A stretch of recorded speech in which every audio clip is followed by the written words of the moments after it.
تو اس کے ساتھ خیر خواہی یہ ہے کہ اس کو محبت کے ساتھ پیار کے ساتھ اس کو جگہ دیا جائے تاکہ اس خیر سے جو اس وقت میں ملنے والی ہوتی ہے اس سے آدمی محروم نہ رہے۔ اسی کے ساتھ میں پوری بات کو دھیان اور توجہ سے سننا کہ جسم بھی یہاں ہے اور دل دماغ بھی یہاں ہے، اس لیے کہ دل دماغ یہاں نہیں ہوگا، جسم یہاں ہوگا تو بھی بات اپنی جگہ پہنچے گی نہیں۔ اس لیے پوری طرح دل سے دماغ سے مجلس میں شریک رہنا، عمل کی نیت سے بات کو سننا، اس لیے کہ اللہ کی طرف سے جو داد و دہیش کا نظام ہے وہ آدمی کی نیت ہے۔ اسی لیے حدیث پاک میں فرمایا وَإِنَّمَا لِكُلِّ امْرِئٍ مَّا نَوَىٰ، فرمایا ہر آدمی کو وہ چیز ملے گی جس کی اس نے نیت کیا۔ جب عمل کی نیت سے ہم بات سنیں گے تو اللہ عمل کی توفیق دیں گے اور وقت پر اللہ تعالیٰ عمل کرا دیں گے، جی چاہے نہ چاہے، ماحول سازگار ہو ناسازگار ہو، حالات مناسب ہو غیر مناسب ہو، ہر حال میں عمل کی توفیق ملے گی عمل کی نیت کی برکت سے۔ اس لیے عمل کی نیت سے بات کو سننا، اسی کے ساتھ میں اچھی طرح بات کو سنتے ہوئے سمجھتے ہوئے اس پر عمل کرتے ہوئے اپنے گھر سے لے کر پورے عالم تک اور ساری انسانیت تک بات کو پہنچانے کی نیت سے بات کو سننا۔ دین کی بات جو ہے وہ تبلیغ ہے، اسی لیے رسول اللہ صلی اللہ علیہ وسلم ارشاد فرماتے ہیں بلغوا عنی ولو آیا، فرمایا میری طرف سے ایک بات تمہارے پاس پہنچ جائے تو اس کو آگے پہنچا دو۔ فرمایا رب مبلغ اوعى من سامع، فرمایا بہت مرتبہ ایسا ہوگا کہ پہنچانے والے آدمی سے جس کو بات پہنچائی گئی ہے وہ زیادہ بات کو لینے والا ہوتا ہے، اور اس نے اپنے آپ زندگی میں عمل میں لاتے ہوئے اس نے 1000 آدمیوں کے تک بات پہنچا دی، تو اس کو ایک آدمی کے پہنچانے کا بھی ثواب ملے گا اور 1000 آدمیوں تک پہنچانے کا ثواب بھی ملے گا، اس لیے کہ یہ ذریعہ بنا اس کا۔ اس لیے دنیا میں پورے عالم میں اور ساری انسانیت تک بات کو پہنچانے کی نیت سے بات کو سننا۔ اب پورا عالم تو بہت بڑا ہے، کئی سو ملک ہے اور دنیا میں تو 800 کروڑ انسان ہیں، تو ایک آدمی اپنی چھوٹی زندگی میں پوری دنیا میں اور سارے انسانوں تک کیسے جا سکتا ہے؟ تو پورے عالم میں اور انسانیت تک جانے کا کیا راستہ؟ فرمایا پورے عالم میں جانے کا اور ساری انسانیت تک پہنچنے کا راستہ یہ ہے کہ اپنی زندگی میں جہاں تک اور جتنوں تک جا سکتے ہیں بات کو لے کر ان تک جانا، اور جہاں تک نہیں جا سکے اور جتنے لوگوں تک نہیں پہنچ سکے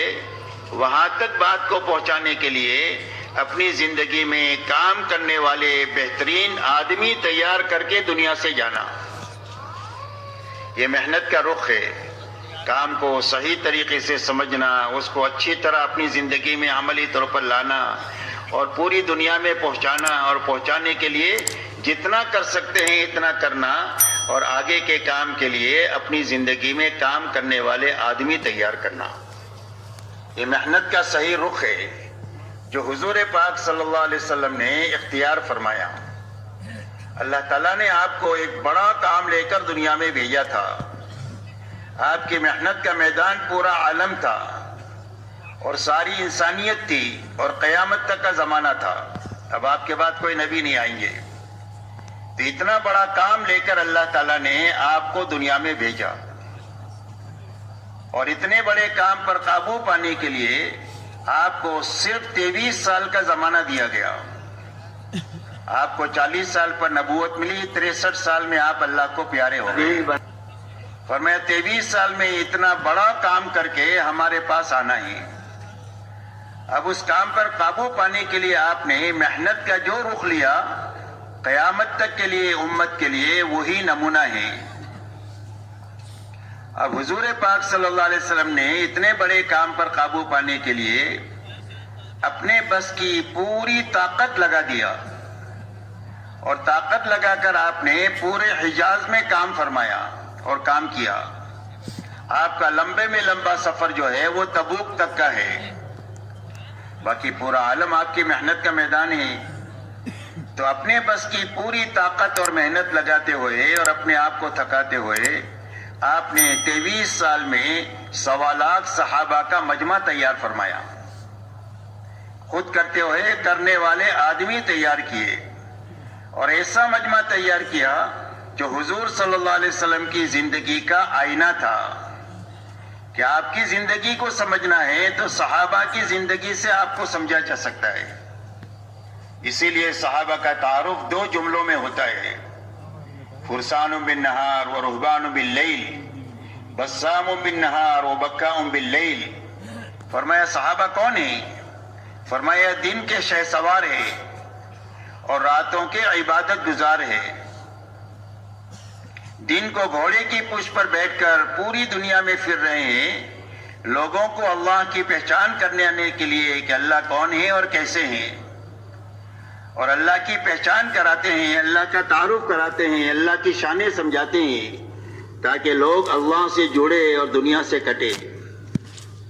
اور فرمایا راتوں کے یہ عبادت گزار ہے، کانوا قلیلا من اللیل ما یہجعون وبالاسحار هم یستغفرون۔ فرمایا رات کو یہ لوگ بہت کم سوتے ہیں اور رات کو آخر راتوں میں اٹھ کر اللہ کے سامنے کر کے مٹ کے تھک کر اللہ کے سامنے استغفار کرتے ہیں کہ اللہ جو کام کرنے کا حق تھا وہ تو حق ہم سے ادا نہیں ہوا۔ فرمایا بسام من نہار و بکاء باللیل، دن کو حشاش بشاش اللہ کے دین کا کام کرنے والے تھے اور راتوں کو اللہ کے سامنے بہت زیادہ رونے والے تھے، اور یہی دونوں صفتیں حضور صلی اللہ علیہ وسلم کی پوری زندگی رہی۔ اسی لیے آپ کا پورا دن دعوت اور تعلیم کے لیے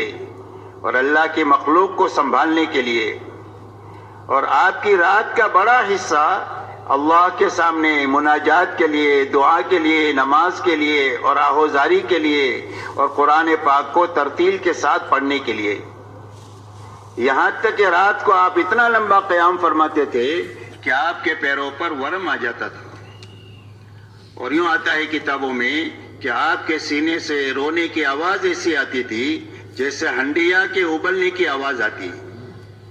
یہ آپ کا دن ہے، یہ آپ کا رات ہے، اور یہی دونوں چیزیں آپ کے مجمع میں منتقل ہوئی، اور آپ نے حجاز میں کام کرتے ہوئے جب یہ مجمع بنایا تو یہ مجمع بات کو لے کر دنیا میں گیا